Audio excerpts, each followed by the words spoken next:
Welcome back to the Built Bodies podcast. I'm your host, Alan Jaramillo, and today I have a special treat for you. So I just got back from my trip from Cancun, and today we're going to be covering everything that you need to know about how to not gain weight while you're on vacation. Okay, now there's a lot of different situations out there that are probably going to be happening this summer for you if you decide to travel via Airbnb, if you decide to go to an all-inclusive resort like I did, and I'm going to share with you everything you need to know about how to make sure that you're not coming back from that vacation with a lot of anxiety, a lot of worry about you losing progress in the gym. And this is for people who really do care about their results, okay? This is not for people who just want to go to vacation and totally fuck off for the entire week. So if that's you, then listen up. And if it's not, then this episode isn't going to be for you, all right? So let's first start off with this side note, okay? And I heard this from Bedros Keuilian and my roommate who brought this up to my attention. So anxiety is the anticipation of future pain, and action alleviates anxiety. And I wanted to start off this podcast with that specific quote from that, simply because a lot of people look at this vacation as something that's probably going to make them take a back seat.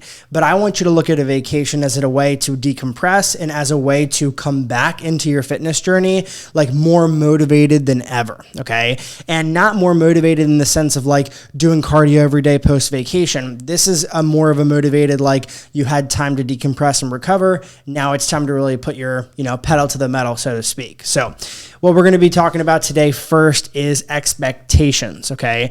Now with your expectations regarding your vacation, it's very important to understand that you're not going to lose weight this week, okay? If you do, that's a plus, but the expectation is that I'm not going to lose weight this week, right?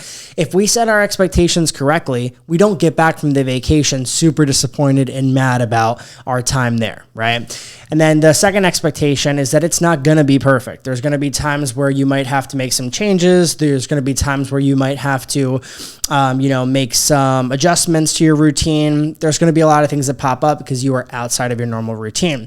And then the last expectation is that you don't want to live your life inside of a box. So you're going to enjoy yourself. Things are going to happen. And if you have those expectations set before you actually go on vacation, you're going to be in a much better spot mentally to be able to implement everything that I'm saying, as well as just get right back on track when you get back from vacation. The other thing that I wanted to discuss before we officially start into the 5 things that you're going to do on vacation to help reduce weight gain is what causes weight gain while you're on vacation. It's as simple as this: excess calories. That's the only thing that's really going to make you gain weight at all any time of the year, but the tips that I'm going to be providing are specific towards saving some calories, okay? And these are going to be tips that are pretty unconventional, I would say. A lot of times people will tell you to bring your meal prep with you. People will tell you to, not eat the restaurant food, bring Tupperware containers. None of that shit's going to be going on in this podcast because honestly, if I tried to do that in this last vacation that I did to Cancun, one, the people that I was with would have thought that I was fucking crazy, and 2, it just would have been way too much work, okay? I'm one of those people who, when I coach my clients, I do not treat them like robots, and I don't treat them like bodybuilders. I treat them like everyday people who just want to go and actually have a fun vacation, okay? So these tips are directly the tips that I give my own clients, and it's proven to be very, very, very successful. And these are also things that I did myself while on vacation, and I only came back 1.5 pounds heavier, okay? That's a win for me. I used to go on vacations and they used to be like, I used to have a lot of anxiety because I would just eat a lot of food. I would be out of my routine. I don't have my meal prep there. I don't have my protein sources that I like. So I would be, coming back gaining like 5 to 10 pounds minimum. All right. So if that's you, we're going to start off with number 1, which is choose one vice, okay? This is one that I go back and forth with all my clients, and I always recommend this one because a lot of clients are like, hey, dude, I really want to, enjoy myself, but like, are there any ground rules that I should have to limit some of the damage, right? And my advice is first, choose one vice, okay? You have a lot of different vices that you can sink your teeth into while you're on vacation. One of them being alcohol, another one being dessert, another one being trying different foods, and the list can go on and on and on and on. And my only piece of advice that really just allows you to control a lot of the damage on vacation is just to choose one vice, okay? When I was in Cancun, I actually voice to the group, this is another great tip, voice to the group your intentions behind staying on track with the vacation. My intention, and I voiced to the group when we were at the airport, is I'm only going to be doing one vice, and that's going to be alcohol. Okay. I'm going to have drinks. I'm going to have the cocktails, the espresso martinis, the old fashions, like all my favorite drinks. I'm going to be having those. Okay. But I'm not going to have dessert. I'm not going to overeat on food, and I'm not going to have, any sweets of any kind. Okay. And that was my commitment, and that was my one vice. And I stuck to that until the very last day. That's when, because I knew that I wasn't returning the next day and continuing that bad habit, right? Or that vice that I told myself I wasn't going to be eating. And that alone saved me thousands of calories. The average calorie count for a dessert when you go to a resort, when you go out to eat in general, is going to be 500 to 1,000 calories, okay? And it can definitely get higher to that. So by not having dessert every single night, and we went out to dinner every single night, I saved thousands and thousands and thousands of calories that week, all right? Now, the second piece of advice is I want you to actually average 3 glasses of water in every single meal. And you might be listening to this or watching this on YouTube and being like, what the absolute fuck? I did not see him coming with that. And the reason why is because there's a lot of additional benefits to doing this one, okay? Now, this specific tip is not only to help you achieve your water goal, but it's also to make sure that it reduces bloating, helps with digestion, and then also helps with the hangover if you decide that your one vice is going to be alcohol. But fourth is that it's going to keep you full, okay? It's very easy on vacation to have your cravings go absolutely apeshit, all right? And that's one thing that no one really ever talks about, is that when we go on vacation, we're in a much different state of mind. So we want to make sure that we're having enough water to not only be able to push everything through, but we also want to make sure that we're having enough water to make sure that we are full, okay? That's a very good strategy for staying full while you're at dinner, while you're at lunch, while you're at breakfast. So every time you sit down to eat, if you average around 3 cups a day, you're going to be able to at least have around 100 fluid ounces of water per day. And that's kind of like the bare minimum for most people. All right. Now, number 2 is going to be very important. And this is wake up a little bit earlier and work out. Move. Okay. Number 3 is just daily movement. This is something that's more of like a mindset shift. Okay. And a lot of people, I would argue, feel much better about the shit they're going to do later on, whether it be drinking, going out, whatever, if they start their day with a morning workout. And this is definitely true for me. I know that a lot of my clients, they always tell me, I like the fact that you program workouts on vacation because it at least gives me something to keep myself grounded, okay? And just remember, you have to think about what you're going to feel like after the vacation. You don't want to get back from vacation and be like, I regret going. I didn't have a good time because I'm just so worried about all this weight that I gained. You want to get back from vacation feeling rested. You're not worried about all that other shit, and you're just ready to get back to your normal routine. You don't want to have all this other emotional baggage, right? So with that being said, waking up a little bit earlier and just moving is something that helps tremendously when it comes to just staying on track and staying disciplined. Now, if you normally work out 5 to 6 days a week, if you normally work out 4 days a week, even 3, you don't need more than 3 workouts on vacation. So let's say that you're going on vacation for an entire week or maybe 5 days. You don't need to overload your schedule with workouts, okay? Bare maximum, I would say 3 to 4 workouts per week, and they don't need to be longer than 30 minutes. When I worked out in Cancun, I had 3 weightlifting workouts, okay? They were no more than 30 to 40 minutes every single time, and this is with working out with a group of 3 or more people. That's why this works exceptionally well, okay? So all you really want to do is take your normal workouts and you want to condense them into maximum 3 sessions. So what you're going to do, what the easiest thing to do is to do a full body routine, an upper body routine, and a lower body routine if you're weight training. One thing that you can also do is superset every single exercise, okay? We're not trying to get stronger this week. We're not trying to, achieve new PRs. We're trying to set the tone and make sure that we are identifying with that identity of someone who is fit and cares about their body. That's the importance of these workouts, okay? These workouts are not going to be changing your life, changing your physique or anything. They are to support the identity of the person who really does take care of themselves, whether they're at home or on vacation. That's why these are super, super, super fucking important, okay? So one thing that you can do is supersets, and then the other thing that you can do is just take away some working sets that you're normally used to. If you normally do 3 sets per exercise or 4 sets per exercise, go down to 3, go down to 2. You don't need maximum volume on these workouts. You're just in there to get a good pump, feel good, and then get on with your day. If you're not into weightlifting, a simple walk. With the group that I was at, I was very thankful that we are active people. So we got bikes, okay? We went out on a bike ride. Other days we just went to the gym all together. Other days there was walks involved. So that's one thing that's just very important to understand when it comes to being active, is that it doesn't have to be perfect and you can get by with the bare minimum just walking everywhere, okay? Now, number 4 is going to be to slow down while you eat your food, okay? This is a fantastic way to save calories because most people eat their food too fast. And when you eat your food too fast, it'll take you a little bit longer to get full, okay?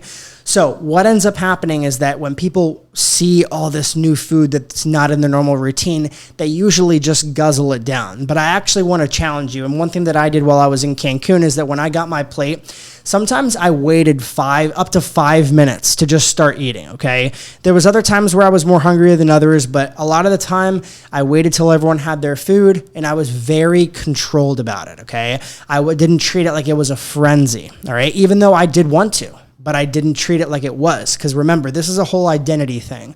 And if I have the identity of someone who has very good self-control, it just makes me feel like it makes it feel like a lot easier to abide by these rules that I set for myself, okay? So when it comes to eating slower, take 5 minutes, okay? And also one thing that I also did is halfway through my meal, I also just kind of took a pause. And I sat back in my chair, waited about 5 to 10 minutes, and you would be absolutely mind-fucked as to how much more full you feel when you take a break halfway through your dish, okay? It's a total game changer, and it will definitely help you out if you're struggling with this, okay?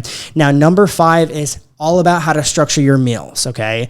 Structuring your meals is very important because when you go out to every single meal, you want to have somewhat of a game plan, but we're not tracking macros.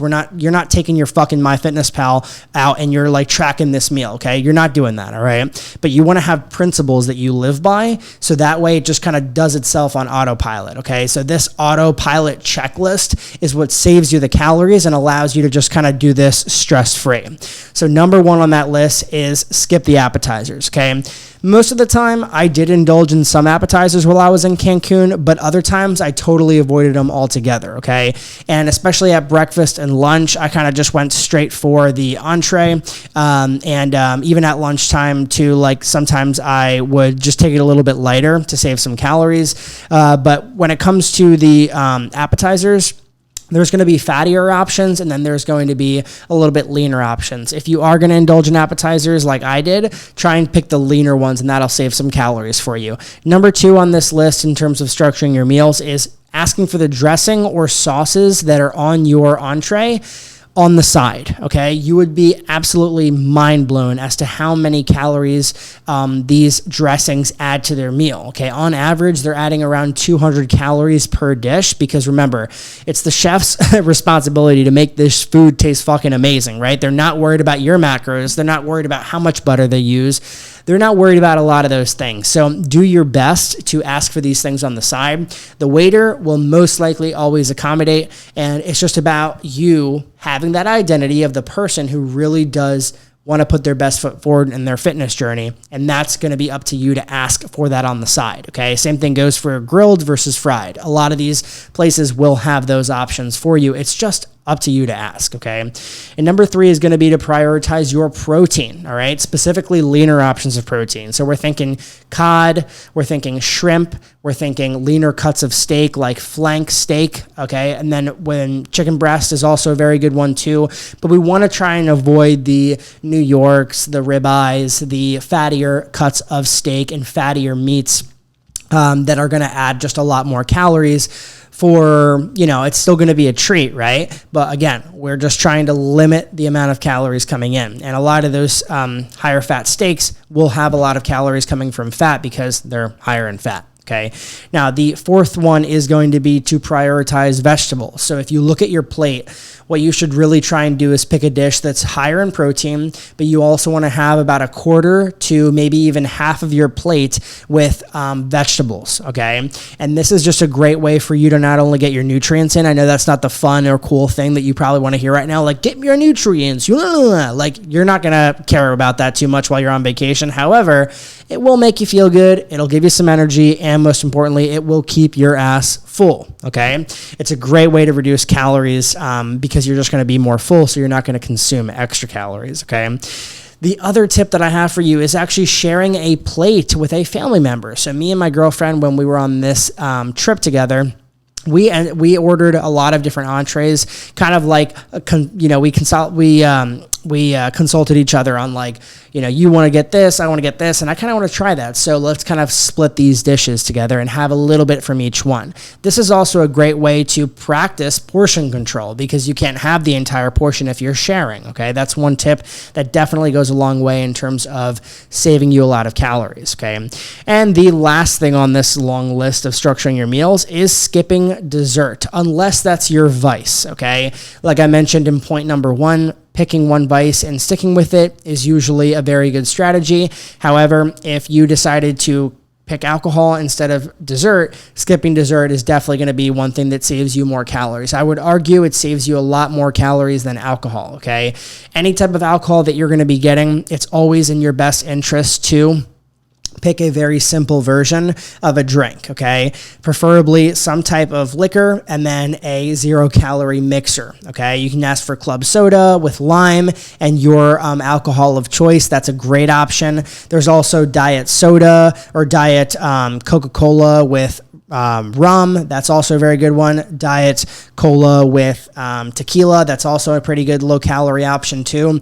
Remember, it's all about the calories. And the average, sugary drink is going to range from 200 to 500 calories. Now, did I partake in some of that while I was on vacation? Yes. I've never had a fucking pina colada until I was in Mexico. So that was really awesome to try. I also tried this thing called a Miami Vice, which is like a strawberry daiquiri on top and a pina colada on the fucking bottom. There's also this other one it's called a Rivera Maya, all right? And that shit, I couldn't tell you what was in it, but it tasted fucking amazing. So yes, there are some some little things that might go by, and I'll be honest, like I don't follow all of these to an exact T, but these are just guidelines, okay? They're not meant to ruin your vacation. They're just meant for you to kind of like practice that identity of the person who is fit and cares about their body. Because if you get that down, if you get this identity change thing down, you will automatically think of all these things without having to track, without having to make yourself work out, right? Because you are just that person, all right? So I hope you enjoyed this episode of the Built Bodies podcast. My name's Alan.